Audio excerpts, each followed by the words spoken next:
गोलमाल राजनीति से खबरदार करती अगली खबर हमारी राजस्थान से है, जहां बीजेपी के सांसद रमेश विधूड़ी को सचिन पायलट के इलाके टोंक में बीजेपी ने चुनाव संभालने की जिम्मेदारी दे दी है।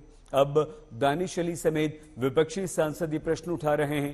प्रश्न इसलिए क्योंकि इन्हीं रमेश विधूड़ी को संसद में आपत्तिजनक शब्द बोलने पर कारण बताओ नोटिस उन्हीं की पार्टी बीजेपी ने दिया था और अब इनाम भी।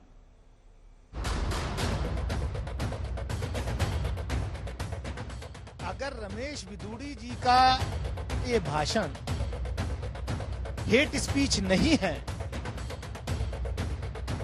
तो और क्या हेट स्पीच होगी?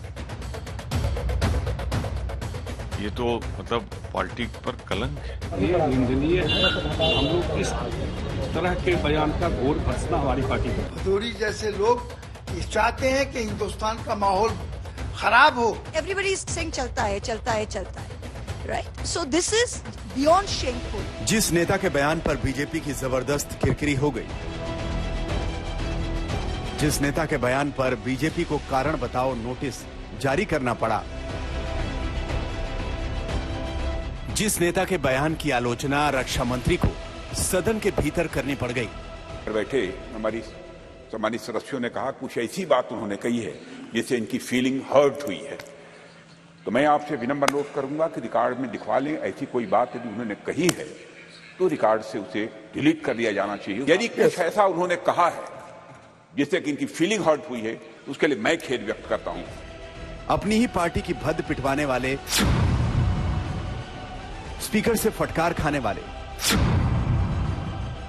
पार्टी से डांट पाने वाले उसी नेता रमेश विधूड़ी को बीजेपी ने राजस्थान चुनाव में एक अहम जिम्मेदारी दे दी।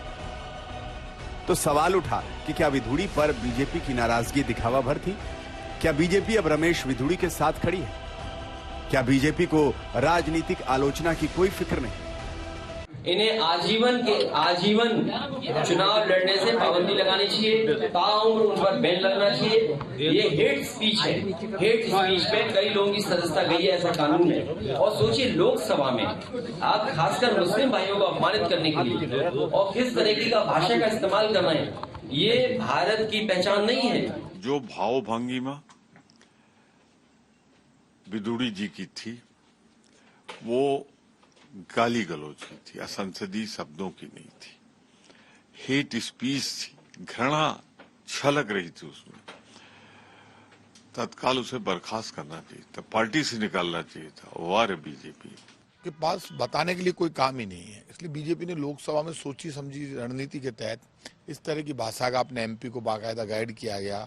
बहुत गंदा गलत भाषा बोले, गैर संवैधानिक बोले, तो बोलने के बाद बीजेपी क्या कहे? बैठे हुए हैं सत्ता पक्ष के लोग, वो तो चाहते हैं कि हिंदुस्तान में ऐसा ही हो। जो डिफेंस मिनिस्टर साहब हैं उन्होंने कहा ये गलत हुआ, लेकिन ये सरकार समझती है गलत नहीं हुआ। अगर गलत हुआ होता तो उनको प्रभारी बनाकर कैसे भेजा जाता टोंक में? सवाल है कि टोंक ही क्यों? क्या बीजेपी ने विधूड़ी को जानबूझकर टोंक का चुनावी प्रभारी बनाया? जवाब में आपको कुछ जानकारियां देते हैं। टोंक जिले में 4 विधानसभा सीटें हैं। 2018 में 3 कांग्रेस ने जीती, 1 सीट बीजेपी को मिली। टोंक जिले में हिंदू वोट 87.49% है, मुस्लिम आबादी 10.77%। टोंक विधानसभा सीट से ही पिछली बार सचिन पायलट जीते थे। टोंक सचिन पायलट का इलाका है और यहाँ गुर्जर वोटर निर्णायक है, यानी कि कहीं न कहीं विधूड़ी के जरिए बीजेपी उस राजनीतिक प्रयोग की कोशिश में है जिसे ध्रुवीकरण करवाना कहते हैं। शरद कुमार, जयपुर, आज तक।